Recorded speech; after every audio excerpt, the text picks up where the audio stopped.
లోకి వెళ్దాం. చదవండి బైబిల్ గ్రంథంలో నుంచి మొదటి పేతురు రాసిన పత్రిక 5వ అధ్యాయము 6వ వచనాన్ని చదువుకొని ఈరోజు వాక్యాన్ని మనము ధ్యానం చేద్దాం.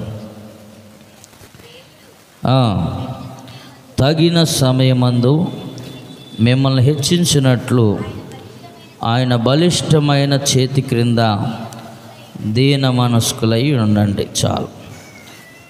దేవుడు ఈ వాక్యాన్ని మనతో మాట్లాడునుగాక. ఆమేన్. దైవ సందేశంలోకి మనం వెళ్తూ ఉన్నాం.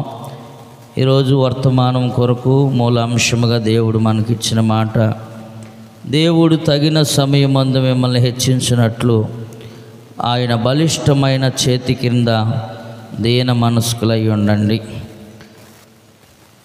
ఈ వాక్యాన్ని మనం 2 భాగాలుగా ఈ సమయంలో ధ్యానం చేద్దాం. మొదటి భాగం ఏంటంటే, దేవుడు తగిన సమయంలో మిమ్మల్ని హెచ్చించినట్లు. దేవుని యొక్క ఉద్దేశం మానవుడి పట్ల ఒక మంచి ప్రణాళికను కలిగి ఉన్నాడు. ఏంటా ప్రణాళిక అంటే, అందరినీ కూడా ఆయన ఆశీర్వదించే దేవుడు. Praise the lord. ఆయన అందరిని హెచ్చించే దేవుడు, అందరిపైన ఆయన కరుణ చూపించే దేవుడు, ఆయన కటాక్షము కలిగిన దేవుడు. ఆయన అందరినీ హెచ్చించే ప్రణాళిక కలిగి ఉన్నాడు. ఏదేమైనా అయితే ఇక్కడ ఒక చిన్న మాటను మనం అర్థం చేసుకోవాలి. తగిన సమయములో ఆయన హెచ్చిస్తాడు. ప్రార్థన చేసిన వెంటనే ఒకవేళ ఫలితం పొందుకోలేకపోవచ్చు. తీర్మానం తీసుకున్న వెంటనే ఫలితాన్ని అనుభవించలేకపోవచ్చు.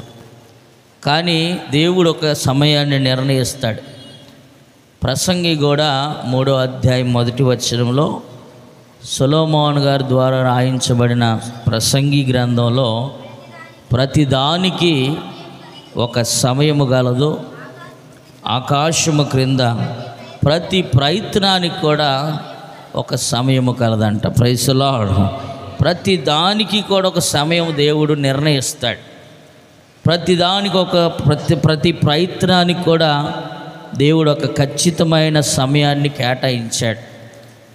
మనం ఎన్నో ప్రయత్నాలు చేస్తూ ఉంటాం. ఉద్యోగ ప్రయత్నాలే, వ్యాపార ప్రయత్నాలేమి, ఇల్లు కట్టుకోవాలన్న ప్రయత్నమే కానీ, ఇంకేదన్నా రకరకాల పెళ్లి చేయాలన్న ప్రయత్నం కానీ, ఏదైనా సరే ప్రయత్నాలు చేస్తూనే ఉంటాం.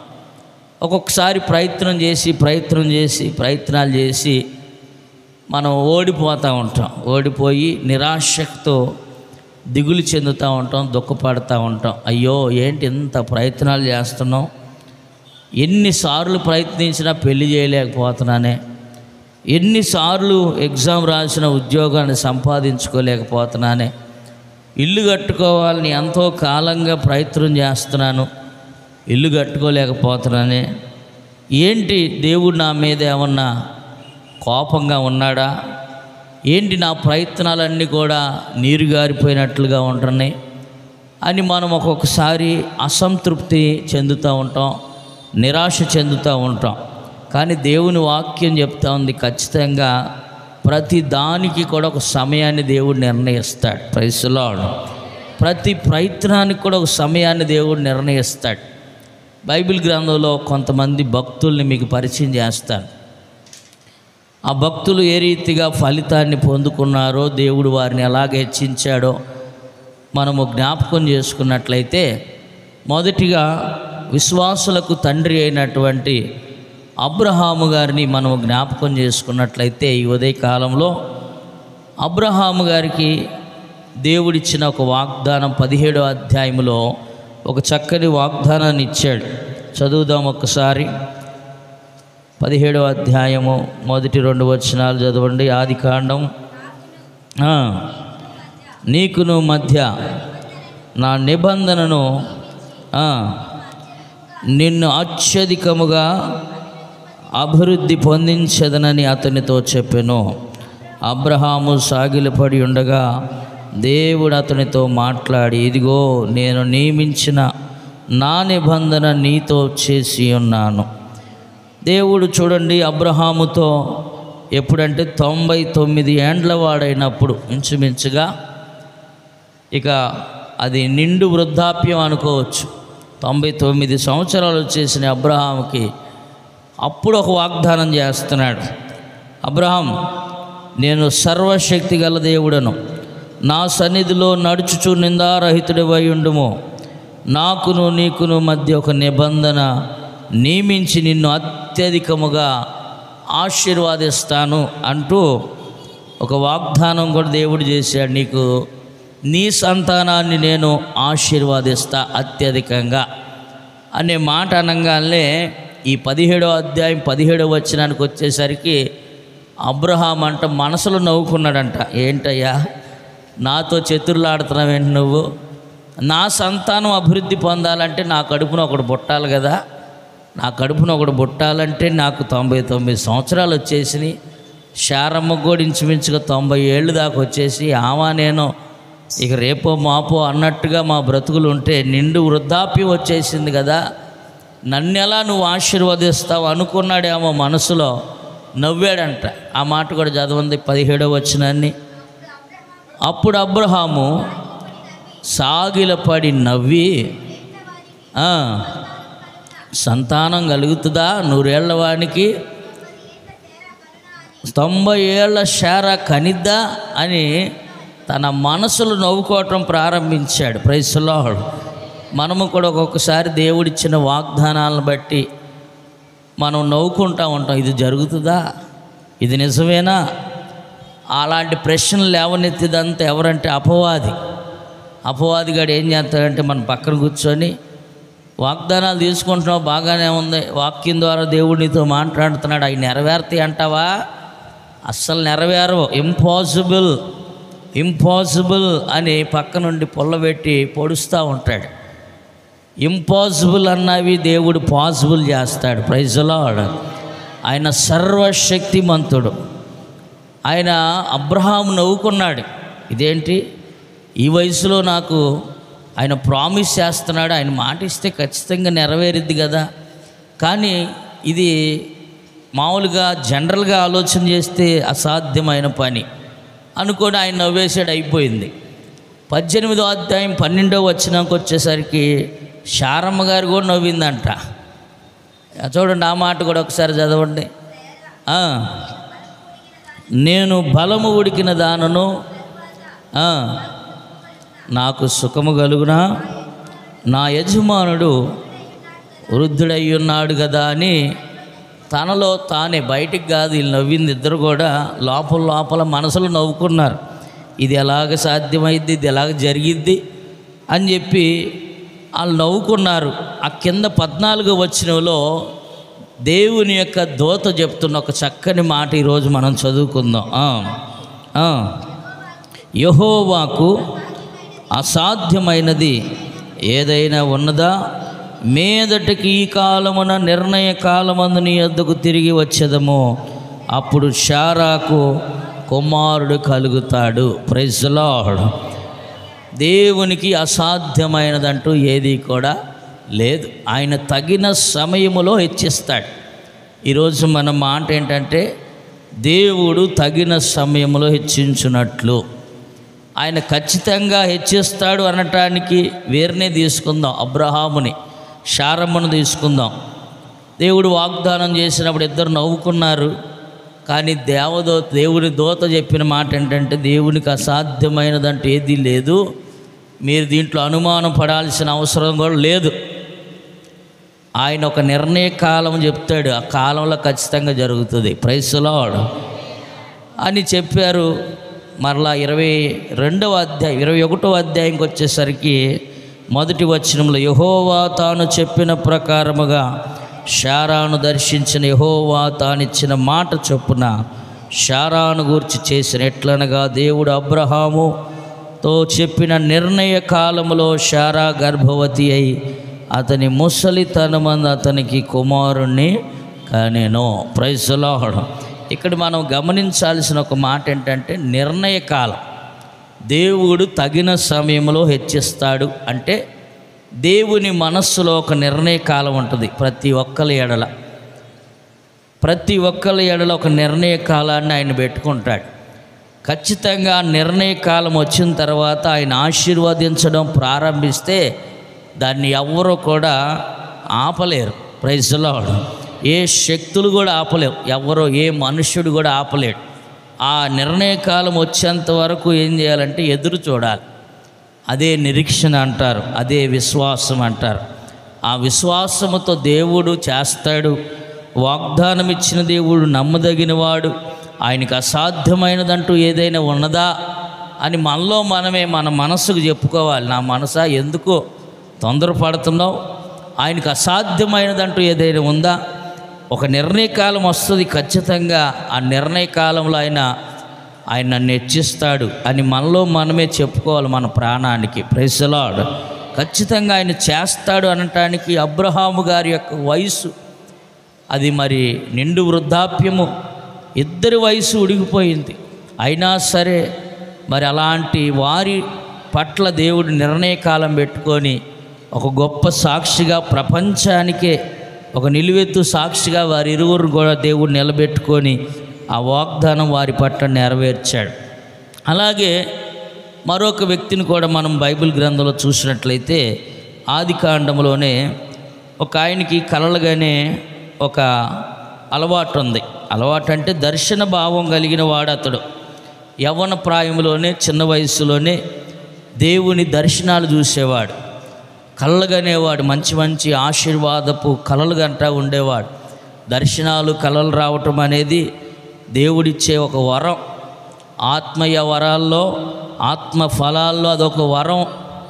మంచిగా కలలు గంటా ఉండేవాడు. కళ్ళ కన్నవాడు కలలు కనకుండా ఏం చేసేవాడు అంటే వాళ్ళ అన్నయ్య వాళ్ళకి చెప్పేవాడు, అన్నయ్య ఏంటోరా ఇవాళ కల వచ్చింది, 12 పనులు ఉన్నాయి, ఒక పని ఏమో నుంచుంది, 11 పనులేమో నాకు సాష్టాంగ పడుతున్నాయి అబ్బాయి, అన్నయ్య ఏంటో తెలియట్లేదు అన్నయ్య అంటే వాళ్ళేమో ఎరా నిలబడిందేమో నువ్వా, సాష్టాంగ పడిందేమో నేనా, నీ మూతి బగిలిద్దిరా అని చెప్పి కొడుతున్నారు. మళ్ళీ ఇంకోసారి ఇంకొక కళ వచ్చింది. నాన్నకెళ్ళి చెప్పాడు, నాన్న సూర్యచంద్ర నక్షత్రాలు కనపడుతున్నాయి, మరి ఏంటో నాకు అర్థం కావట్లేదు అంటే వాళ్ళ నాన్న కూడా తిట్టాడు, ఈ కళలు వచ్చినాయిరా నీకు అసలు నోరు మూసుకొని కూర్చో అని చెప్పి గద్దించాడు. ఏదేమైనా కళ్ళ గంటం మాత్రం మానలేదు, దర్శనాలు రావటం మానలేదు. అన్నీ చెప్తూ ఉన్నాడు, అవి నెరవేరుతూ ఉన్నాయి, నెరవేరే కూడా కొన్ని ఉన్నాయి. ఆ కళ వచ్చి కొన్ని సంవత్సరాలు అయిపోయింది.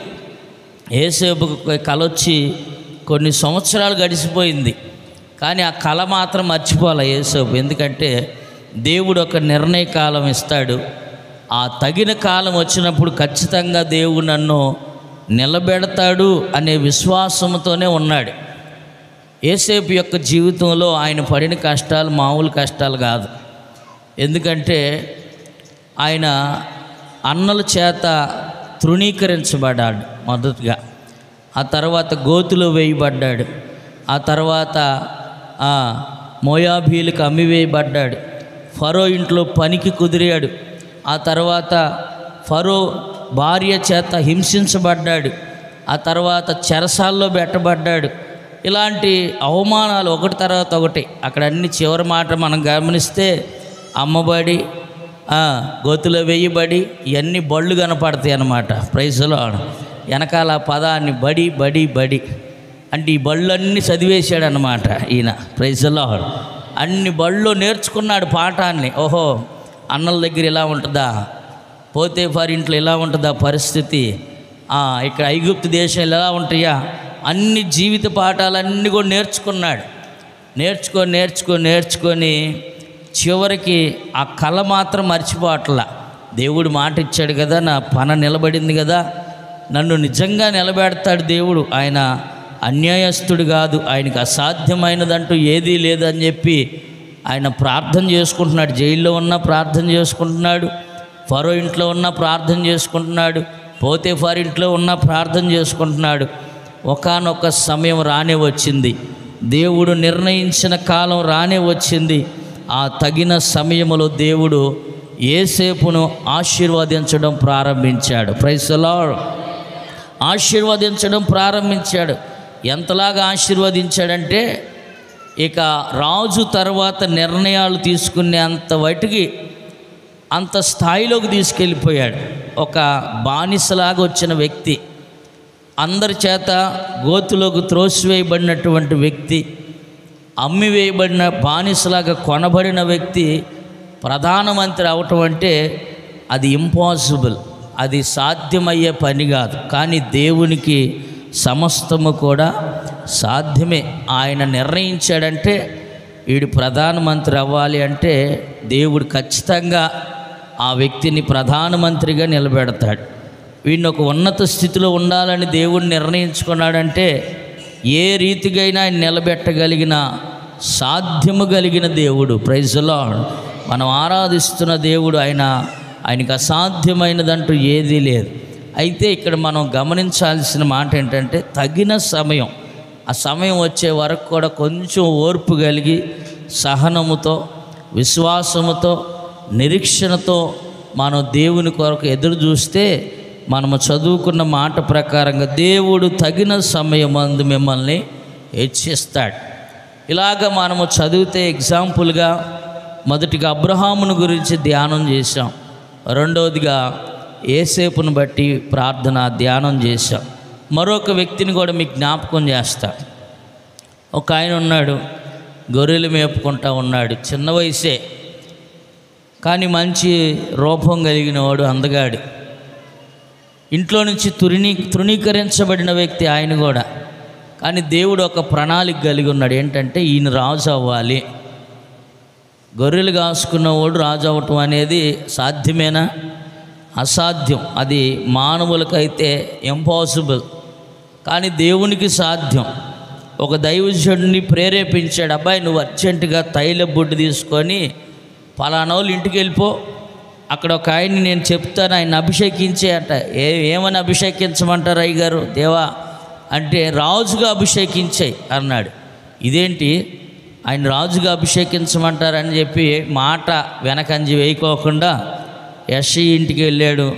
వాళ్ళ పిల్లలందరిని పిలిపించమన్నారు, పిలిపించారు. దేవుడు ఎవరి మీదకి ఆయన అభిషేకం రావట్లా. చివరిగా ఒక కుర్రోడు ఉన్నాడు, ఆయనే దావీదు. ఆ దావీదు రాగానే దేవుడు ఆత్మ ఆయన మీదకి దిగి వచ్చినప్పుడు ఆయన అభిషేకం పొందాడు, రాజుగా పట్టాభిషేకం పొందాడు. రాజుగా అభిషేకించిన వెంటనే ఆయన సింహాసనం మీదకి వెళ్ళి కూర్చొని పరిపాలన చేయలే. మనం బైబిల్లో చదివితే కానీ ఒక నిర్ణయ కాలం వరకు కూడా శ్రమలు అనుభవించాడు దావీదు. మామూలు శ్రమలు అనుభవించలా. సౌలు ఈటెలు ఇసిరేవాడంట దావీదు ఎక్కడన్నా కనపడితే. ఒక్క దెబ్బకు చంపేయాలన్న ప్లాన్లతో సౌలు తిరుగుతూ ఉండేవాడు. పనివారిని పురుగొల్పాడు.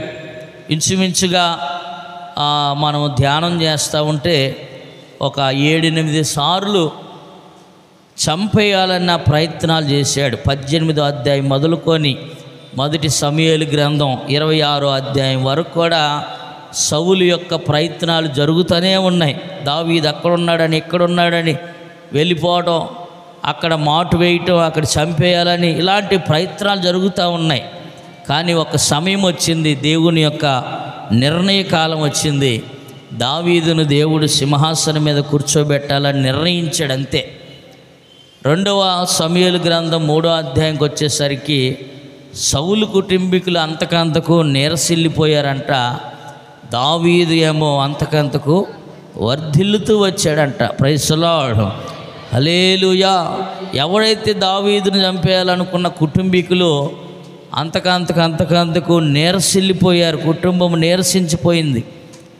ఎలాగైతే తగ్గించుకొని దేవుడు నన్ను అభిషేకించాడు, నేను రాజు అయిపోతా, అప్పటి వరకు కూడా నేను ఎదురు చూస్తానని ఎదురు చూసిన దావీదును దేవుడు అంతకంతకు ఆయన వర్ధిల్లింపజేస్తూ వచ్చి ఆయన రాజు అయిన దావీదును సింహాసనం మీద కూర్చోబెట్టాడు. ఆయన సింహాసనం మీద కూర్చోబెట్టడమే కాదు, ఆ వంశములో నుంచి యేసు ప్రభువారు ఆయన పుట్టినట్లుగా కూడా మనం చూస్తాం.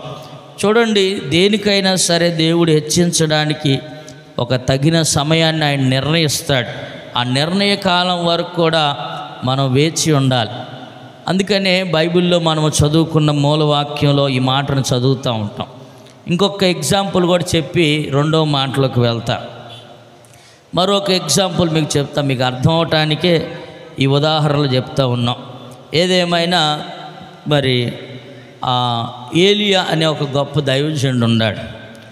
ఆయన పరిచర్య చేస్తూ ఉన్నాడు, గొప్ప పరిచర్య. ఆయన ఒక ప్రాంతానికి వెళ్ళినప్పుడు ఒక ఆయన పొలం దున్నుకుంటూ ఉన్నాడంట, యవనస్తుడు.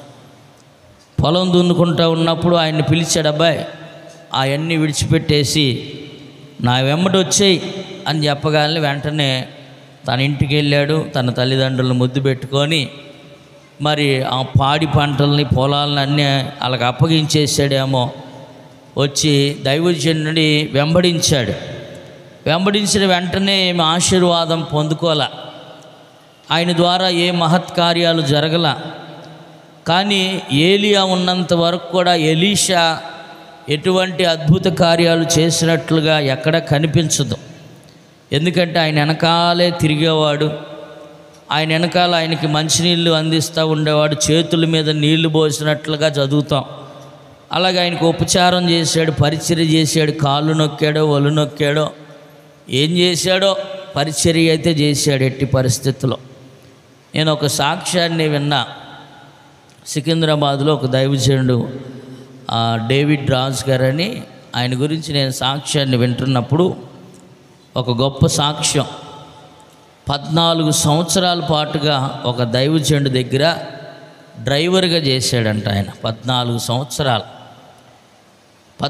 సంవత్సరాలు డ్రైవర్గా చేసి, డ్రైవింగే కాదు ఆయనకి స్నానం చేయించడం, అలాగే ఆయన ప్రసంగం చేయగానే కాళ్ళు నొక్కమనేవాడంట, కాళ్ళు నొక్కేవాడంట. రాత్రంతా కాళ్ళు నొక్కి నొక్కి నొక్కి ఆ కాళ్ళ మీద అలా పడుకునేవాడంట ఆ దైవజనుడు.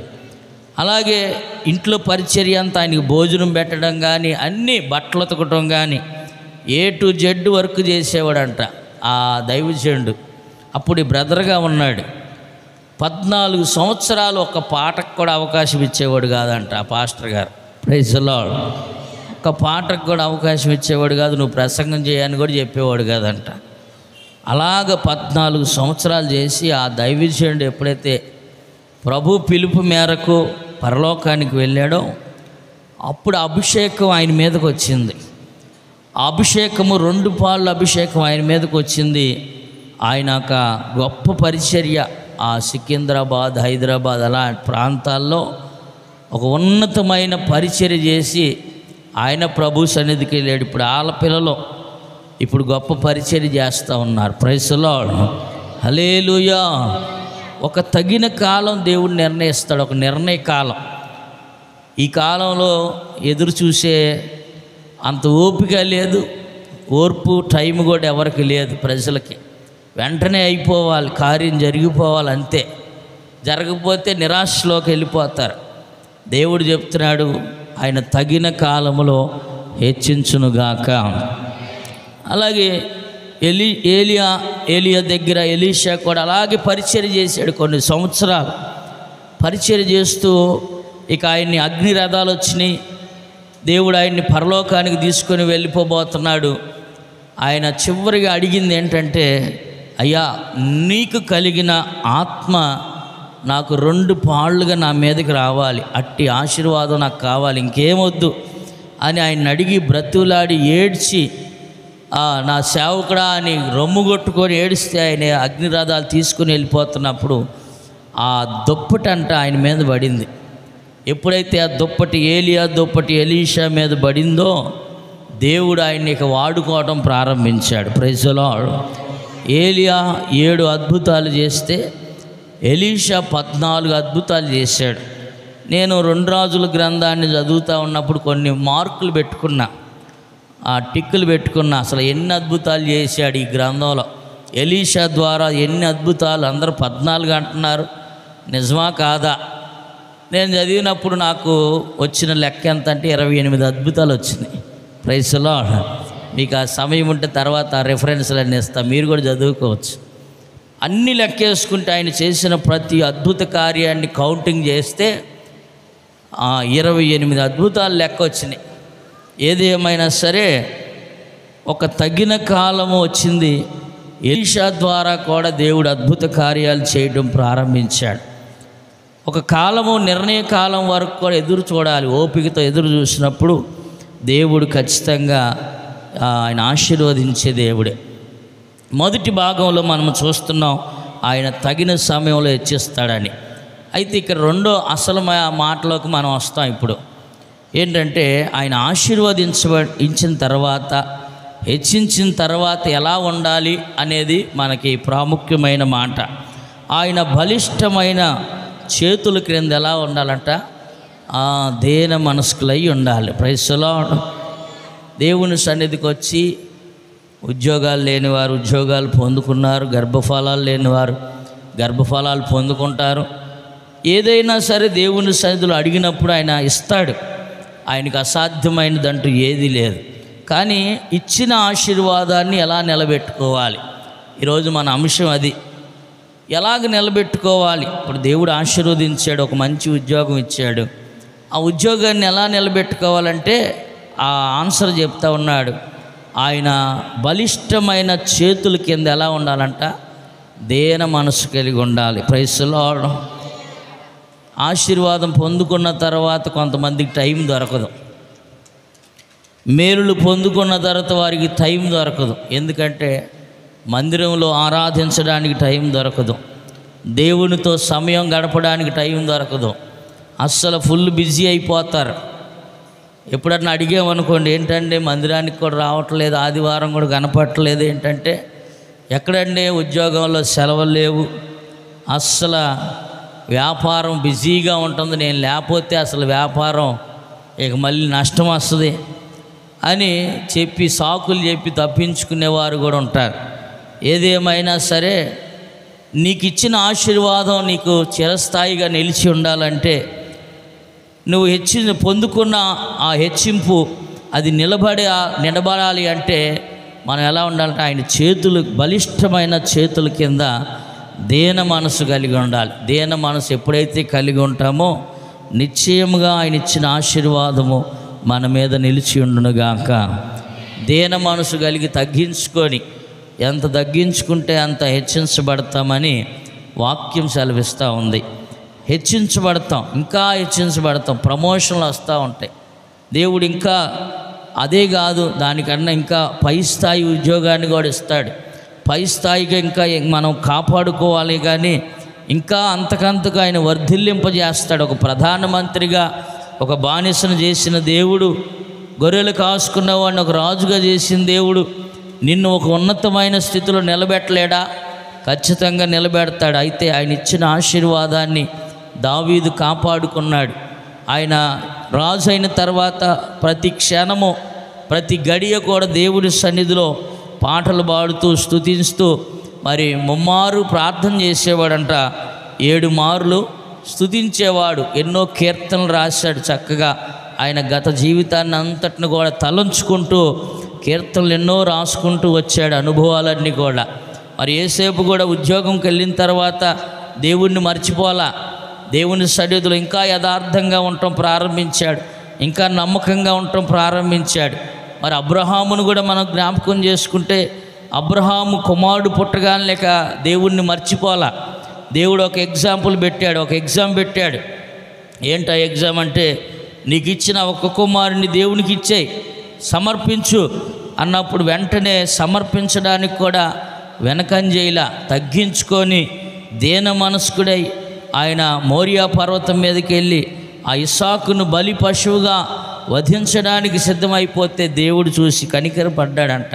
అయ్యో, నిజంగా నీ హృదయం మామూలు హృదయం కాదు, నాకు ఇవ్వడానికి నువ్వు వెనకంజి వేయలేదు కాబట్టి ఇదిగో ఇస్సాకుని ఇంకా ఆశీర్వదిస్తాను.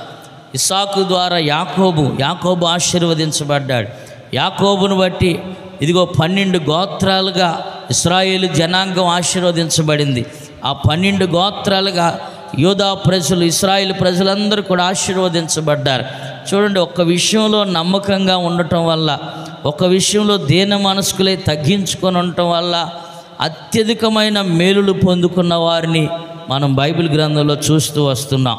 కాబట్టి ఇక్కడ మన అంశంలో మనం జ్ఞాపకం చేసుకున్నట్లయితే, ఆయన హెచ్చించిన తర్వాత మనం ఎలా ఉండాలంటే మనము ఆయన చేతులు, బలిష్టమైన చేతుల క్రిందంట దీన మనసుతో ఉండాలి.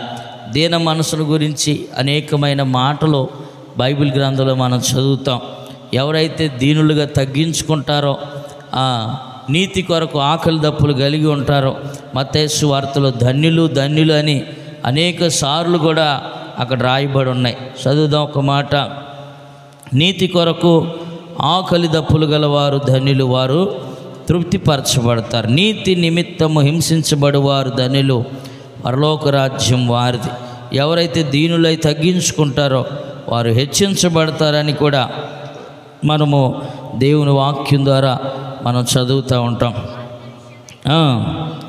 ఆత్మ విషయమై దీనులైన వారు ధన్యులు, వారు పరలోక రాజ్యం వారిదేనంట. Praise the lord. ఎవరైతే తగ్గించుకొని ఉంటారో, ఎవరైతే లోబడతారో, దేవుడు ఇచ్చిన ఆశీర్వాదాన్ని నిలబెట్టుకోవాలంటే తగ్గించుకోవాలి. తగ్గించుకున్నప్పుడే, దీనులుగా ఉన్నప్పుడే దేవుడు ఆశీర్వాదం మన మీద చిరస్థాయిగా నిలబడుతుంది. కాబట్టి దీనులుగా ఉన్నవారిని ఆయన హెచ్చిస్తాడని, అలాగే దీనులుగా ఉన్నవారికి పరలోక రాజ్యం ఇస్తాడని ఇంకొక మాటను చివరిగా మీకు జ్ఞాపకం చేస్తాను. ఆ యెషయా గ్రంథం 66వ అధ్యాయము 2వ వచనంలో అక్కడ ఒక చక్కని మాట రాయబడి ఉంది. ఈ మాట చదువుకొని మనం ప్రార్థన చేసుకుందాం. అవన్నీ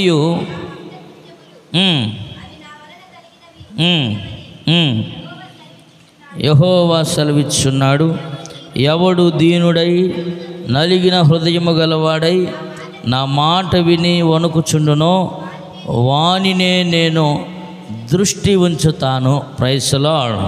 ఎవరైతే దీనులుగా తగ్గించుకొని ఉంటారో, ఎవరైతే దేవుని మాట శ్రద్ధ కలిగి ఆలకిస్తారో వారికి కలిగే ఒక శ్రేష్టమైనటువంటి ఆశీర్వాదం ఏంటంటే దేవుని యొక్క కనుదృష్టి వారి మీద ఉంటుంది. వానినే నేను దృష్టి ఉంచుచున్నాను అని ప్రభు మాట్లాడుతున్నాడు.